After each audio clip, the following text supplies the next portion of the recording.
Well then, let us raise an army of bastards.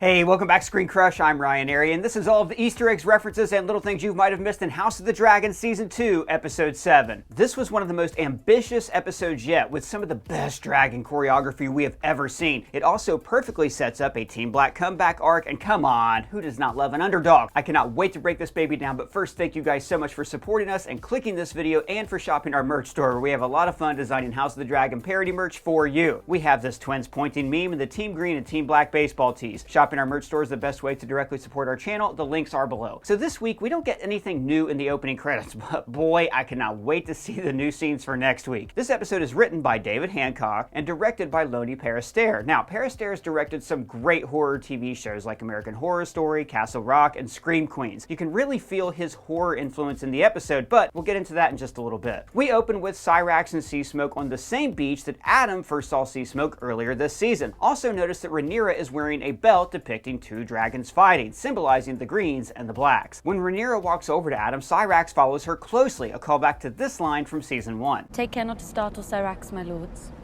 She's rather protective of me. Adam says, and if the gods call me to greater things, who am I to refuse them? And I love the double entendre of this line. He could be talking about the gods of the Seven. After all, maybe they guided Seasmoke to him. But he could also be talking about Seasmoke himself. Remember, in Westeros, people think that dragons are gods. I am but a man.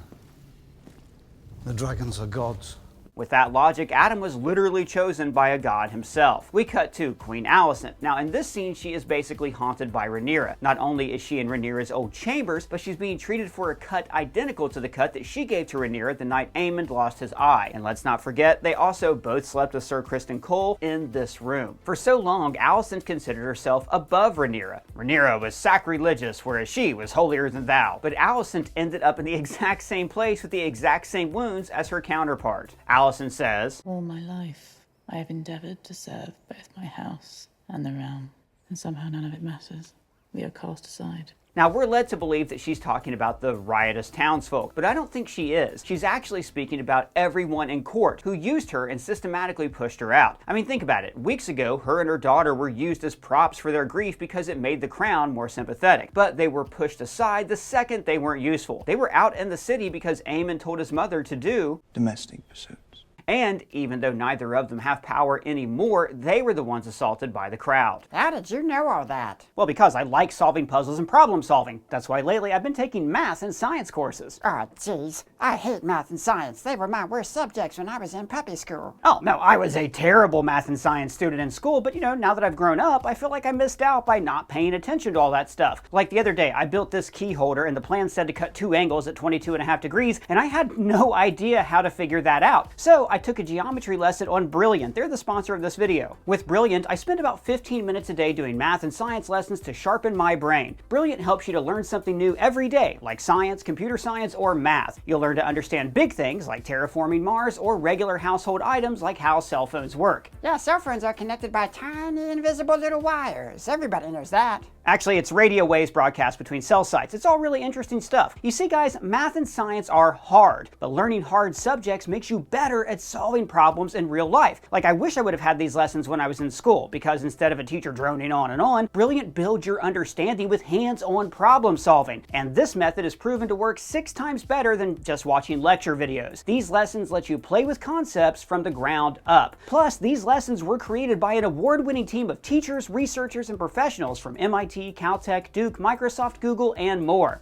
Yeah, but I don't have that kind of time. I am so busy. But it doesn't take a long time. You can build real knowledge in just a few minutes every day. Brilliant cultivates a simple daily learning habit with short, fun lessons. Plus, Brilliant has just launched new featured content that has helped me a lot in my job. They have lessons in how to examine data and modeling with multiple variables. And I'm telling you, when you run a YouTube channel, you have a lot of data to sort through. Brilliant has made me better at my job with these short, fun lessons. So to try everything Brilliant has to offer for free for a full 30 days, visit brilliant.org/ScreenCrush or click the link in the description. You'll also get 20% off an annual premium subscription. Now back to House of the Dragon. Alicent also says, nothing is clean here. while looking at a rat on her table. Now, rats have pretty heavy symbolism in House of the Dragon, but they hold particular weight with Alicent. In Season 1, Alicent sees a rat climbing the banners of her bed after King Viserys beds her. It symbolizes that, while it looks like she's been taken into this life of great prestige, she's actually been sold off into a diseased house. But we also see rats when anything bad happens. We see rats after Criston Cole kills Joffrey. There are rats when Rhaenyra sneaks out of the castle, and King Viserys sees a rat just before his disease gets really bad. A rat in Queen Alicent's chambers tells us that something bad is going to happen to her very soon. She tells her new knight that she wants to go to the Kingswood with... Does she? Which mirrors Rhaenyra's surprise adventure in Season 1, but more on that in just a bit. We cut to the courtyard where the two White Cloaks from last episode are being sentenced, and just in case you missed it, these are actually the same White Cloaks who were Aegon's buddies. This also explains why they acted so rashly last episode. Larys says, The Prince Regent is merciful. which is a reference to King Joffrey's speech in Game of Thrones. My mother wishes me to let Lord Eddard join the Night's Watch, and my Lady Sansa has begged mercy for her father. So long as I am your king, treason shall never go unpunished. Lord Beesbury tries to tell Larys about sea smoke, but he clearly doesn't believe it. This highlights that, once they get riders, Team Black has a huge advantage. The Greens know how many dragons the Blacks have, but they count on the fact that they can't find riders. But if Team Black could utilize all their dragons, the war would basically be over, but no one believes that could happen. So they are wholly unprepared for what's to come. We cut back to Dragonstone, and when questioned about Adam, Rhaenyra says, Lucky. Or somehow ordained. Sea Smoke chose him. Again, the dragons are like gods to people in Westeros, even the Targaryens. Remember, Targaryen blood does not guarantee you a dragon. Rhaena herself tried for Sea Smoke, so for Adam to claim him literally seems like an act of God. When asked if she trusts him, she says, What choice do I have? He has a dragon. this is so fitting because that's how everyone else feels about the Targaryens. The only reason they conquered Westeros is because most of the great houses were like, hey, we have to let them rule because they have dragons. It's the first time a Targaryen is getting a taste of their own medicine. Rhaenyra is also obsessed with his bloodline. He surely has Targaryen blood in him somewhere. The dragon must sense it. So, quick genealogy lesson about Adam. In the book, the bastards are supposedly Laenor's, which would give them Targaryen blood by the way of Rhaenys. But even in the books, pretty much everyone knows that they're actually Corlys's bastards. They just pretend like they aren't for Rhaenys' sake. In the show, it seems like there's no pretext. Now, Corlys himself doesn't have any Targaryen blood, so Adam breaks the precedent that only Targaryens can ride dragons. Mysaria says, There are 80 of their bastard progeny at least that are known to me. Which is a callback to all the times we've seen silver-haired sex workers at the brothels. Adam of Hull is uncomfortable around the finer things in Dragonstone, which reminded me so much of Melisandre and Gendry in Game of Thrones. I've never seen anything like any of this. Not in my life. It's shocking, isn't it? First time you encounter real wealth. Now, pay attention to how Corlys acts in this scene. He's not actually happy for Adam. After all, Adam claiming sea smoke stings doubly. For one, as a dragon rider, he's very important and Corlys is a proud man. But secondly, that was his son's dragon. He's embarrassed by his bastards. We see that earlier in the season. So, having a common-born claim the very dragon his son rode must hurt a little bit. Then why is he being so nice to him? Well, partly for Rhaenys. He's trying to honor her wishes and she thought that they deserved to be treated well. He should be raised up and honored, not hidden beneath the tides. Last episode, he raised Alan's position, and now he'll support Adam even though his heart isn't completely in it. But he also looks at Adam and he sees somebody who, like himself, is a self-made man. So there's a little bit of pride when he looks at him and says, Well done. We're going to see his relationship with Adam and Alan evolve throughout this series. We cut to Harrenhal, where we're greeted by the banners of House Tully. As Daemon waits, he wears a pinky ring with 3 circles, probably representing the 3-headed dragon of House Targaryen. Now, it is super funny that Daemon gives his condolences when the last thing he said to Oscar was, Perhaps you might place a feather pillow over his head and speed along your inheritance. Oscar says, It does seem to me that you've made rather a mess here. which mirrors what Rhaenyra said to Daemon in his first vision. And I have to clean up afterwards. So this entire scene, and really this entire season, is to prove that Daemon could never be a good ruler. I mean, think about it. Rhaenyra's over on Dragonstone running the PR campaign of the century, while Daemon got a region notorious for infighting to come together just to hate him. He is fundamentally bad at politics. He's great at war, but he can't make people like him or inspire loyalty. We head into the Godswood, where we see several river houses. Now, of course, there's the Blackwoods and the Brackens. Behind Grover, there's House Piper of Pink Maiden and House Mallister of Seaguard. There's also House Derry of Derry. You're a Derry girl, no, James? And of course, House Strong. And I love that you can actively see Daemon thinking about Alice's advice. Then I can do nothing. You? No. And then Lord Grover says, "It is true that he made clear his base desires, but you did not have to pursue such savagery. You did it because you wanted to." So this is actually a brilliant political move made for the Targaryens. Yes, Daemon just got out politicked by a 14-year-old. In saying this, Lord Grover removed the blame from Daemon and by extension, the Blacks, and instead put the onus on the Blackwoods themselves. Thus, the Blacks can be absolved of their crimes by the River Lords. When Daemon walks through Harrenhal, he's stopped by a black goat. Now we've seen this goat once before, and I mentioned back then that black goats are often associated with witchcraft. The association rises from the demon goat Baphomet, worshipped by the Knights of Templar. In this case, the goat represents Alice, and honestly, it might even be her familiar. Heck, maybe she even wargs into it. Wait, what's a warg? Warging is when characters in Game of Thrones can put their minds inside animals' bodies. In the books, all of the Stark kids were wargs, they just didn't realize it. Then, Daemon hallucinates Viserys on his bed. Instead of seeing him in his younger and healthier days, like last week, he's remembering him as he was the last time he saw him, at the family dinner. This was actually a brilliant choice for this character, and it was Paddy Constantine's idea. I also love the detail of the vines growing on the windows. Alice says that the reason why the castle is haunted is because Harren the Black cut down a grove of weirwood trees, and Daemon's room is literally entrapped by these haunted trees. Viserys says, "Crush it, whoever wears it." Now it's interesting that he's holding the exact same crown that Rhaenyra wears. By this logic, she'll get crushed too. The crown also specifically led to King Viserys' death, although not through political troubles caused by the crown, but by sitting on the Iron Throne. Remember, Viserys' first ever infected cut came from the swords on the throne. It's a small cut from sitting the throne. Also, if you look closely at the crown, you can see the crests of House Aaron, Stark, and Martell, representing their subjugation. King Viserys asks, "Do you want it still?" Now, I've struggled to figure out exactly what Alice wants this season, but now I think she really wants the best for the common people. She is rightfully angry when she finds out about the Blackwoods and scolds Daemon for it. This is not war. These are crimes against the innocent. And I think she's given him all of these visions to convince him to stop chasing the throne. He sees a young Rhaenyra, highlighting the mistake that he made chasing the crown. Stop it.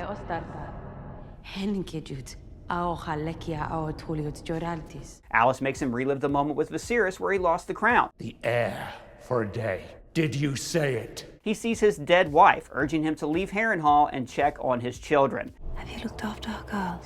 But what about the one where he had relations with his mom? I don't want to talk about that. All of his visions highlight how many of his personal failures come from his quest for power. And the mess he made in the Riverlands shows that he did not have the skill for politics. I think the visions were just to convince him to stop chasing the crown so that no more small folk get hurt. We cut back to King's Landing, where Prince Aegon is relearning how to walk. Now notice that he is walking where the old Valyria model used to be. He destroyed it out of rage, and it's ironic that his broken body has to heal in the same space. He also looks so much like his father here. His white hair is patchy because of the burns, and his burned skin also mimics the look of Viserys' rotting flesh. We go back to Driftmark. Corlys implies that Alan should also try for a dragon, but he replies, "I am of Sultan's Sea." Now remember, Baelys said she couldn't be heir to Driftmark because Driftmark must pass to Salt and Sea. And Rhaenys wanted Corlys to honor his bastards. So it seems like Alan would be the perfect fit for the Driftmark throne if he was legitimized. Over at the Vale, Lady Rhaena and her party are leaving for Pentos. Now as a quick reminder, Rhaena did not want to go back to Pentos because of bad memories. When my mother died. She hates the Vale, and I doubt that Pentos would be better. I also love this costume. Typically, Rhaena wears subdued, simple outfits. They pale in comparison to the outfits of other members of her family, symbolizing how she's overlooked. But now she's wearing an ornate jacket with wings on it. This could be a sign that she is about to step into her own. Then Lady Jane shuts the gate on them, solidifying that she will no longer have the Targaryens in her home. But then Rhaena runs away from her party. Yeah, why'd they let her do that? Well, Doug, honestly, no one was paying attention. For one, Rhaena is older than her half-brother. She doesn't need to be watched so closely. But also, she's less important to the crown. Now, things are going to get a little weird here because of all the incest. Lena is technically Rhaenyra's stepdaughter, but because she's not her biological daughter, she's not really in line for the throne at all. She's also not really treated like a stepdaughter. She's treated much more like a younger cousin, which is also because Daemon is Rhaenyra's uncle. Again, incest makes for weird family trees. This whole thing is a circle, but not a real circle. More like a freaky circle. She goes back to the burned sheep corpses, which makes me think that she's going to try to claim that dragon. I theorized last episode that Sheep Stealer is in the Vale because he's so notorious for eating cattle. Hopefully, we'll find out in the next episode if we're right. We cut to the Kingswood. Now, before we get into this scene, I want to point out Alicent's dress. The costume department did a great job slowly changing the hues of her dress from a vibrant green to now what's really more of a bright blue. Her entire married life, Alicent dressed in the colors of the house she served. Right after marrying Viserys, she wore red and black to show her new allegiance with the Targaryens. And then we get the notorious green dress at Rhaenyra's wedding, showing her allegiance to the Hightowers. Ever since then, she's always wearing green. Even when she's mourning after Jaehaerys' death, she's still wearing a dark green instead of black. But before her marriage to King Viserys, her favorite color was blue. Almost all the dresses she wore in the first episodes were blue. It was only after Viserys that the color left her wardrobe. But now she's wearing blue again. She is gaining some autonomy back, autonomy she hasn't had since she was a child and when she was unimportant to men. The scene mirrors when young Rhaenyra ran out of Aegon's party all the way back in episode 3. In that scene, Rhaenyra bemoaned her lack of autonomy. How lucky you are to have a say in your own life. While Alicent did her duty despite being very pregnant and clearly uncomfortable. Should you be traveling in such condition? The maester said that being out in nature would do me well. Now, Alicent spent years doing her duty, and she's still in the same position as 17-year-old Rhaenyra, sulking in the woods because she has no control in her own life. All of her good behavior did not grant her any more autonomy in a world that fundamentally will always favor men. We cut back to Dragonstone and notice that Rhaenyra still has the book about Aegon the Conqueror and his sister wives on her desk. Jace says, "Yet I may argue my legitimacy to succeed you because I have a dragon." Earlier, Rhaenyra said that they would raise an army of bastards, but didn't consider how it would affect her son's claim. Now, at the end of the day, there's no heir to the Iron Throne if they lose, so I can't say she's wrong. But I wonder if there'll be animosity between the highborn bastards and the lowborn bastards. And then we see the handmaiden spreading the news across King's Landing. I love her red cloak. It is a visual representation of a Team Black threat within the Green's territory. Don't be suspicious. Don't be suspicious. We also see a gold cloak pulling down a Targaryen symbol with a line through it. Now, this is not in the Green's color, so this sign was most likely condemning the Blacks. But remember, the gold cloaks are loyal to Daemon Targaryen specifically. He created them, and even though they serve Team Green right now, they're always ready to help Team Black. It's why they let Daemon into the city, and why they spread the news that the Blacks want Targaryen bastards. We also find out Hugh's parentage. She worked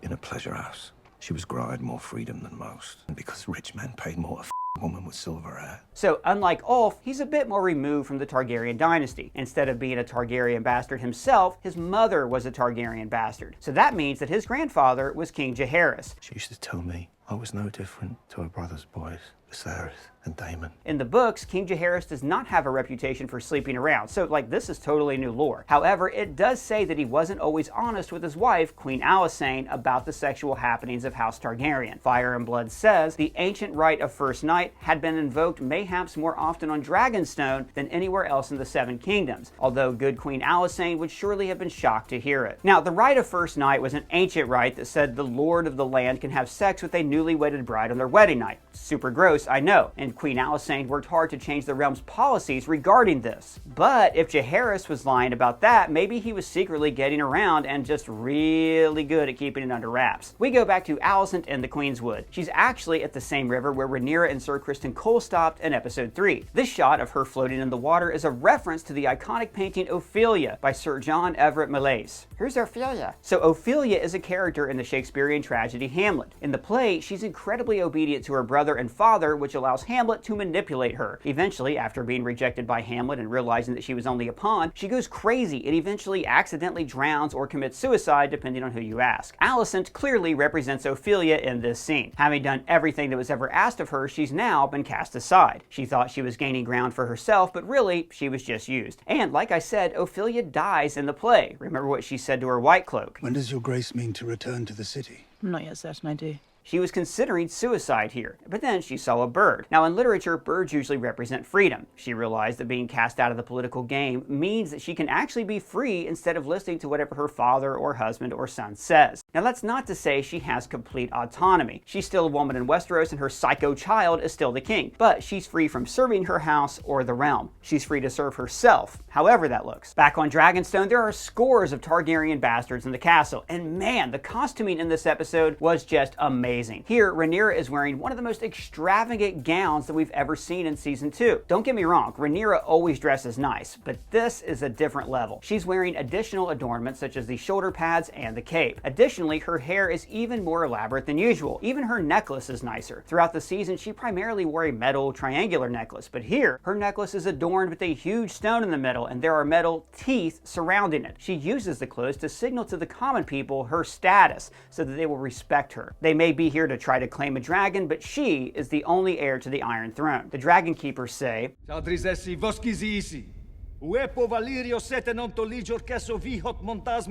let me explain a bit about the relationship of Westeros to the rest of the world. Essos honestly does not care about Westeros that much. They trade, of course, but Westeros isn't really that important to them. Tyrion even talks about this with Daenerys in Game of Thrones. There's more to the world than Westeros after all. Even the Targaryens did not care about Westeros for over a century. In Fire and Blood, it says, for the best part of 100 years after the doom of Valyria, House Targaryen looked east, not west, and took little interest in the affairs of Westeros. In many ways, Essos was more advanced, and Valyria was one of the most advanced civilizations of all time. In Season 1, Viserys says, The glory of old Valyria will never be seen again. And from the period of Fire and Blood through Game of Thrones, there's never been any civilization that came close to rivaling it. The Dragon Keepers romanticize this period, so the thought of a regular lowborn riding a dragon is sacrilegious. When Rhaenyra talks to the common folk, you can actually hear the dragons growling in the background. Now, we know the Dragon Keepers aren't readying them because they just walked off. I think they sense so much Targaryen blood nearby that they're getting restless. Now, Rhaenyra really proves her adaptness with the small folk in this speech. These 2 dragons added to our number.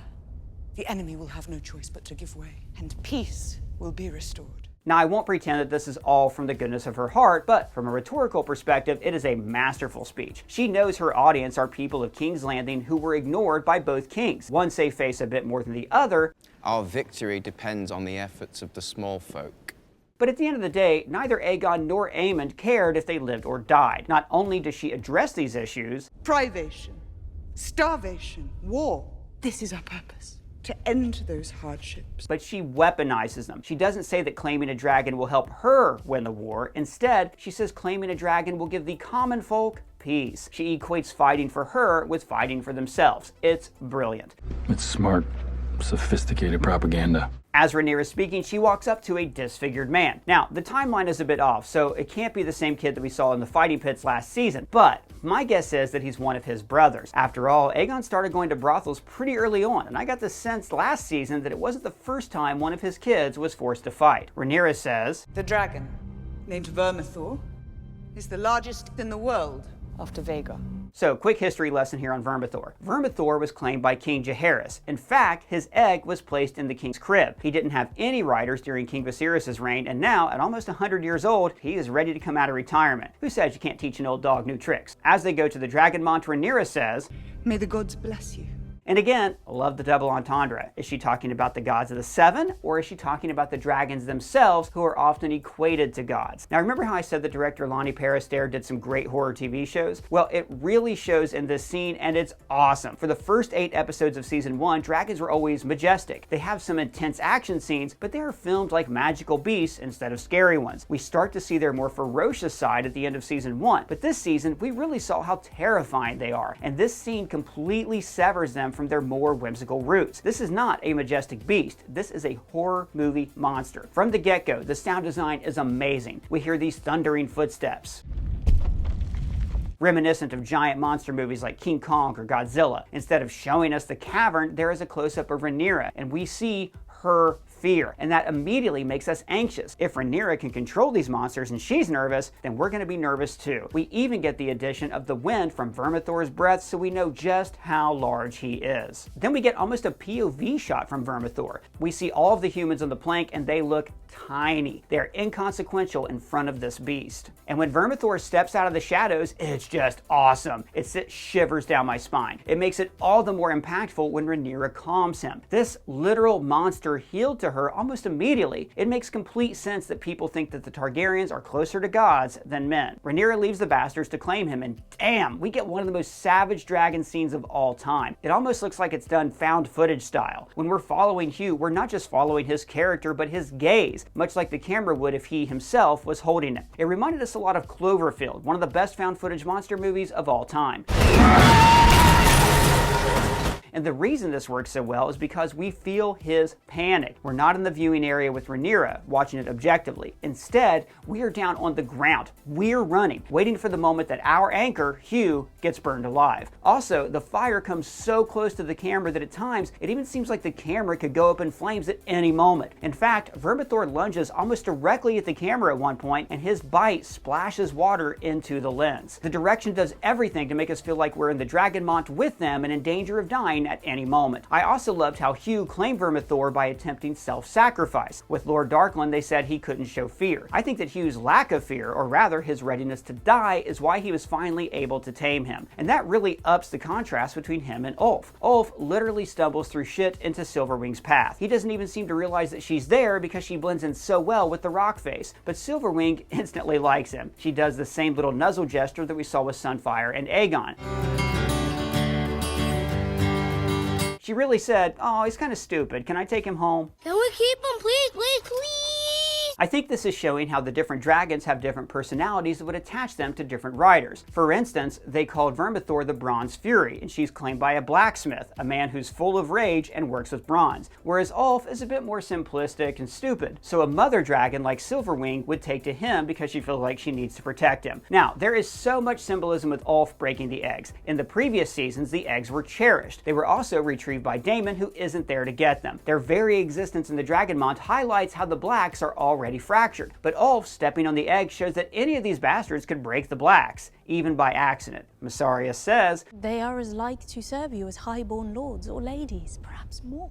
But the truth is, none of these bastards really owed the Targaryens anything. They were cast aside as indiscretions until the exact moment they became useful. Rhaenyra is trusting that these bastards will be so grateful to her for lifting them up out of normalcy and into the royal court without considering how they'll resent her family for abandoning them for so long. Honestly, this entire scene shows us a very dark side of Rhaenyra. Her elitism is hinted at throughout the entire episode, but it's on full-on display here. Some of you may die, but it's a sacrifice I am willing to make. She gave Lord Darkland a good chance. She taught him some High Valyrian, and she was transparent with the risk. I don't blame her for his death, but she was not transparent with the small folk. Sure, she hints at the fact they could die. Some of you may welcome the prospect of change, even death. But she never outright explains that it's incredibly likely. She also doesn't give them any preparation, and she doesn't even let them leave when they try to flee. She talked a good game about caring for the small folk. But at the end of the day, she's fine if they die, as long as it means that she can achieve her goals. In this case, she wanted dragon riders, and all the bastards who died were worth the price. But most importantly, why would this make Ulf and Hugh want to fight for her? They just saw tons of small folk just like them get barbecued while the queen watched from high above. How would that inspire loyalty? And then we get Silverwing flying above King's Landing, and boy, is it awesome. Now, this was not a sanctioned flight. I doubt Rhaenyra even knew that someone claimed Silverwing, and honestly, I doubt Ulf could really control where she went. So already it highlights that the bastards are wild cards. We also see a weakness of Vhagar's. He cannot be reached quickly. Most of the dragons live in the Dragon Pit. It's not super close to the Red Keep, but it's within city limits. But Vhagar is kept outside of King's Landing because she is simply too large for the pit. She's the only dragon the Greens have, so lack of easy access is a huge disadvantage. Aemond is much better at controlling Vhagar now, which is good because there won't be any more, like accidental child murder. But we also know from this point on, everything Vhagar does is intentional. Then we end this episode with Rhaenyra standing with her 3 dragons behind her, contrasting the first shot of her this episode where she stood with just 1 dragon behind her. Now she has 5 dragons, 6 if you count Caraxes. The tide has finally turned for Team Black. Well guys, what an episode. The dragon scenes were top notch, and I am so happy that Team Black finally got a win. Big shout out to the writer of this video, Brianna McLarty. You can find her social links below. But what did you think? Can the Greens make a comeback? Let me know your thoughts down in the comments or at me on Twitter. And if it's your first time here,